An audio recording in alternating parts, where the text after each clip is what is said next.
You know, I get that reboots are all the rage nowadays. They're literally unescapable. But I definitely wasn't expecting this one. Arising from seemingly out of nowhere, after 25 years, the 1995 series Sorcerous Stabber Orphen is getting a reboot. Because, you know, if it existed in the 90s, it gets a reboot. No exceptions.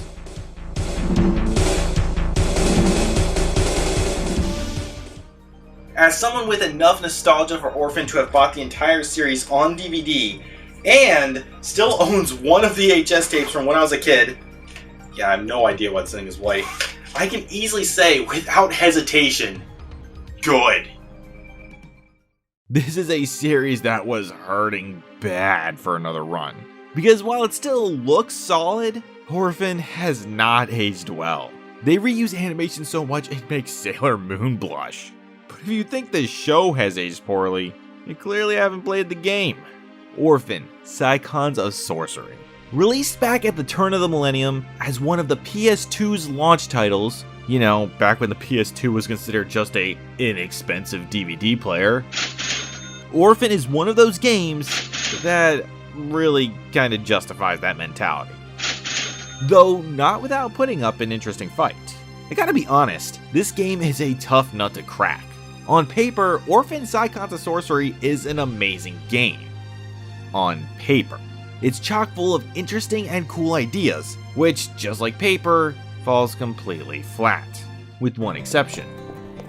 Hey, you good-for-nothing sorcerer? Huh? Easily the best feature of this game are the anime cutscenes. They look fantastic, even today. Though they seem like they're kind of just randomly shoehorned in. But I guess that's still better than the alternative. It wasn't me. I mean, I didn't. It was the master. Hey, what was that? Yeah, so as one would expect of a PS2 launch title, the graphics don't exactly hold up. But hey, we're not gonna be too critical of that. It was new hardware, early 3D, and realistically, they tried to do a lot. There are a number of varied locations, snowy areas, volcanic, ancient, etc., and all the characters have cool designs, especially Orphen. And it does at least pull off that anime aesthetic well enough, both in appearance and action. As a weeb, it is pretty obvious to me that the animators really tried to capture the feeling of the anime itself during the cutscenes, in particular the slapstick humor. From characters smacking each other to flat out bowling the comic relief, you get the feeling that the animators really cared. Having seen a lot of anime tropes, what they're going for is fully recognizable. Though I wonder if non-anime fans would enjoy it as much for what it is, or just see nothing but the flaws, because there are quite a few. And while I could just sit here and nitpick an old game to death for not looking as good as games today, the only thing that actually really bugged me was the mouth movements. All of the characters clearly have fully animatable mouths, and sometimes they move, and sometimes they don't. Bobblehead mode! Activate! Honestly, it's kinda weird. It makes the dialogue scenes feel stiffer than they need to, especially since the game is fully voiced. What are you saying? I can't believe what I'm hearing. And boy, is that a mixed bag. This game is very narrative driven. You'll be hitting cutscenes probably like every 10 minutes or so. Meaning if that's not your thing, better duck out now. And be warned, not all the voice acting is what I'd call good. Though I'm pretty sure Cleo is supposed to be annoying, so I'm not actually sure if that counts as good or bad acting. Yes! Told you I'm strong. Fortunately, the rest of the game's audio, i.e. the music, is actually pretty solid, going for a mystical vibe, which definitely works in a story of magic and mystery. And while I don't think that any of the music is really that great or memorable, it's still good, especially the boss music. Though I do think that it ends up getting heavily overshadowed by the goofy and over-the-top dialogue. So if it doesn't stick, that's probably why. Now what's she doing? Ah, look! Octopus! A giant squid! It's a big snail! Also, Fun fact, the voice actors in this game are not the same ones as in the anime. All right then, let's play that way. We'll just have to see who's stronger. Though regardless of whether Orphen is asking if you've got it memorized, or telling Magic to get in the robot. What I think is that we can use those egg fragments to jump back in time, to a time before the egg was broken. I can't believe it. Why? Why wouldn't you trust me enough to tell me what you were really doing, Orphen? It doesn't change the fact that 2/3 of our heroes are just selfish jerks. Almost to the point where their complaining actually gets old. I actually kind of feel bad for the NPCs. But speaking of, the game is actually a bit clever with its NPCs and the limitations of the time. But to understand why, it requires talking about the story just a wee bit. As per usual, I'm gonna try and keep spoilers to a minimum, especially since with RPGs, the story is the major draw. And let me tell you, the story in Orphen is certainly ambitious, with magic, time travel, and giant robots. Get in there, Magic. But I'm pretty sure we already talked about the paper, didn't we? So to keep things brief, Orphen, a sorcerer trained at the Tower of Fang, along with his companions, his apprentice Magic, and Cleo, just Cleo, find themselves stuck on a mysterious island after their ship sinks. Hijinks ensue as they're roped into helping 3 separate travelers save their loved ones across 3 different stories. And despite all of their loved ones being different people, they all look oddly familiar. Yeah, the way the story actually utilizes the reusing of models is an actual plot point. One I won't spoil, but as someone who makes 3D in his spare time, I can't help but admire just how creatively they're getting around some of the PS2's limitations. That said, if you can't tell, I'm really stretching for positives here, because the story is just riddled with issues that ultimately seep into the gameplay. Though the story's major issue is really just the execution. Because again, the actual overarching story that ties everything together is really cool. Discovering why each of these 3 characters are here, discovering the mystery behind it all, it's intriguing. But it really feels like almost everything that happens is a result of coincidence. Oops, clumsy me! I randomly stepped on an ancient artifact that can transport me through time. How does this happen more than once? And you'd be amazed at how many problems we could solve if only we could cast magic. If only we had a sorcerer or something around. Or at least some decent cardio. How are you people constantly getting outrun by an elderly woman? Jado, you've got nowhere to run.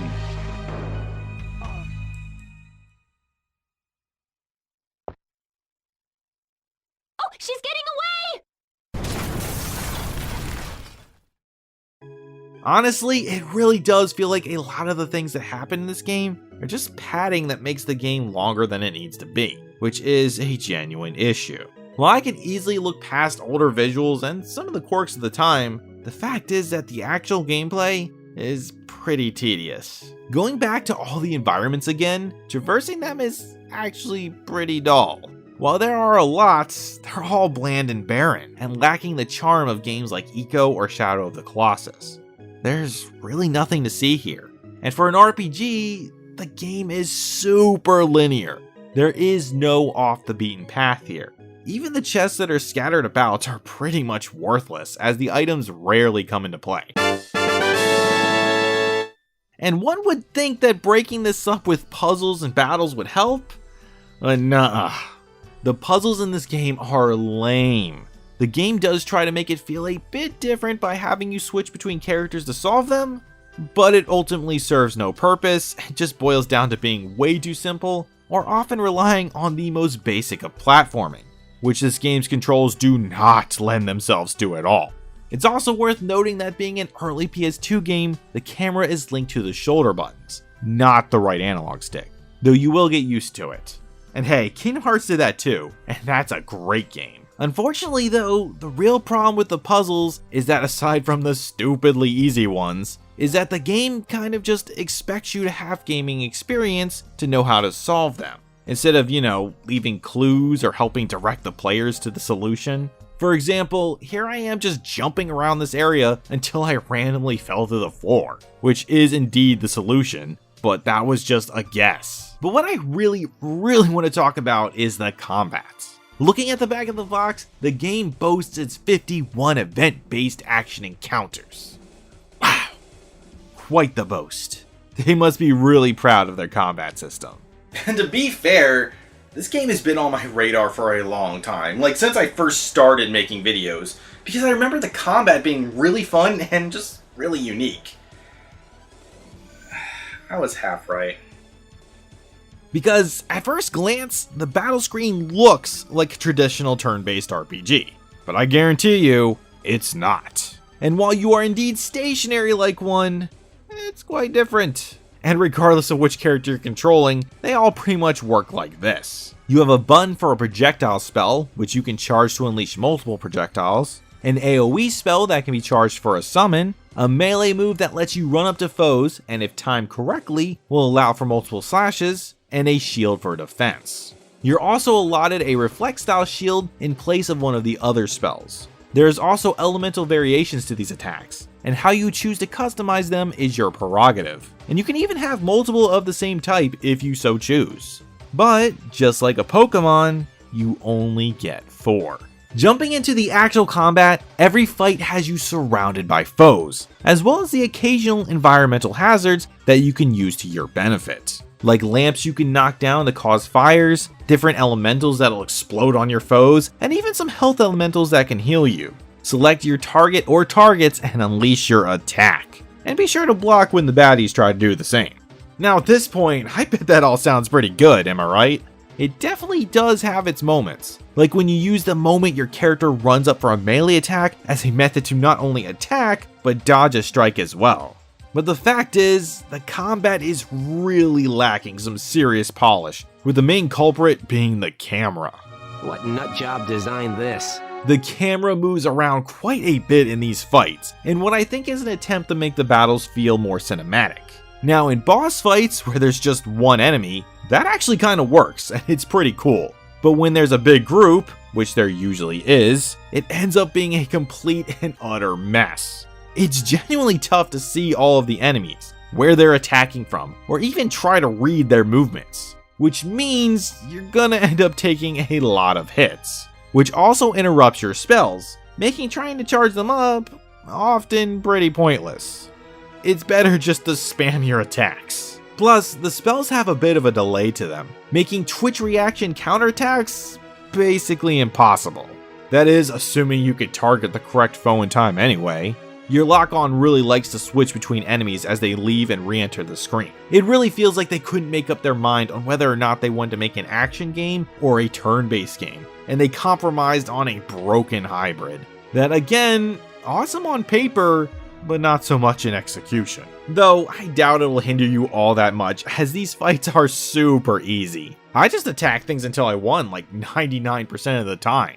That is, until the final boss, when the game goes from modern day Pokemon easy to freaking Dark Souls, out of nowhere. It is stupidly frustrating right there at the end. Pro tip, if you find yourself about to die, pause and change your spells. Changing spells mid-fight restarts the battle, which is way better than game overing and having to sit through another 10 minutes of unskippable cutscenes.